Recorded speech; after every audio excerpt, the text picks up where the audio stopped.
Hello, ladies and gentlemen. This is Mr. Skinner once again with Newton's laws in games.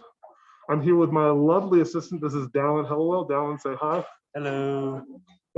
He's on the basketball team and he's the highest ranked kid in the entire class. So I figure I'm going to let him help me out with this. So this is Foosketball. The idea is try to use our foosball players to try to make a basket. We're going to demonstrate that for a few seconds before I start talking about it. And Dallin's just going to keep playing to see if he can get 5 points before I'm done. Because if he does, I might even give him extra credit. So basically we got to grab this. We got to put the ball in one hand. We're going to try to throw it into the basket each time. And we got to use them to grab another one and throw it into the basket each time. Oh, got to grab. Oh, I'm going to score. Uh-oh, he's got the 2-point ball. Oh, didn't score though. It doesn't matter.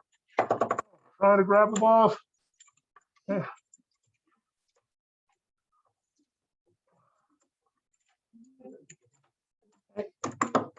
Oh, what we can actually see that's happening here is we've got Newton's first law of action, first law of motion happening really in interesting ways. First off, we've got all the balls that are down here.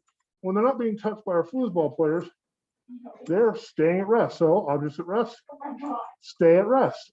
In fact, even when I load the ball, just like I've loaded this one, and down has, you can keep shooting if you'd like, down. The object will stay at rest because the force isn't acting on it.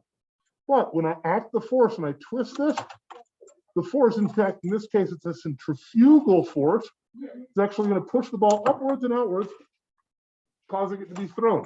That ball will stay in motion. In fact, since it didn't hit the backboard, it just kept moving. It's all the way over there. Hey, thank you very much. That's Newton's first law. An object in motion stays in motion until it's acted upon.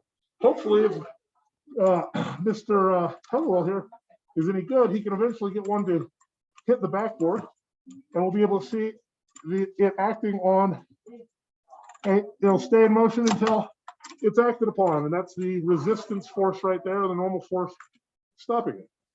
You're also noticing Newton's second law of motion happening here. And Newton's second law says it takes a force to accelerate the mass. Well, what is that force? Well, it's the centrifugal force. Oh, I thought he was going to make that one. The centrifugal force is actually pushing the ball each time. In fact, we're seeing all of the different forces acting down here each time. But we get the centrifugal force pushes the mass of the ball and accelerates. Yeah, I just threw that in your face. What do you think about that, Dallin? Huh? Yeah. Oh, that was going in. You're going to get it here soon.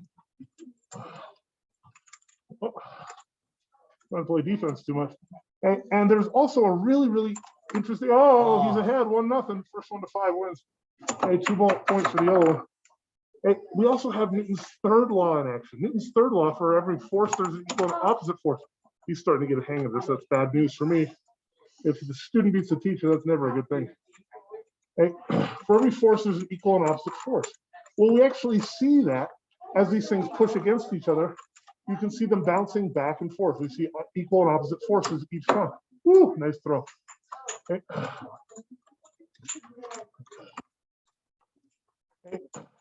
But we also see it as the object bounces against the backboard. We see it bouncing back and forth as that one went in. Nice shot, very nice. And as it bounced back and forth on the inside, we can actually see the equal and opposite forces. As the ball pushes against the backboard is actually shaking because it's pushing back against it, and it's causing a bunch of these different actions to happen. What do you want me to do? Just give it to you? I can't grab it. Silly goof. Hey. Oh man, he's got 2. That's 4 points. He already got the 2 ball. I'm in trouble. Hey.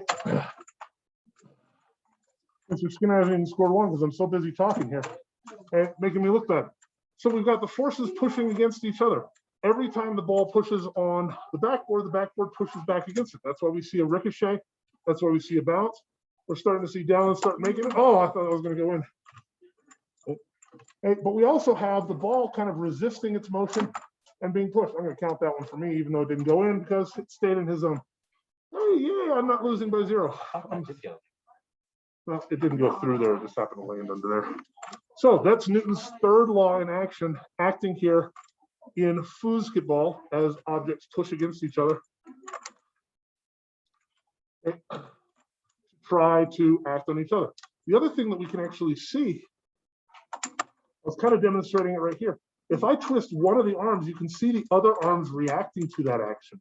And they start to push against each other because they're all inclined. If I push one arm, it affects the other arm because they're related to each other, equal and opposite forces. I'm going to try one more time to try to score against Devin. I'm going to push pause because I can't bear losing to a student in front of everybody.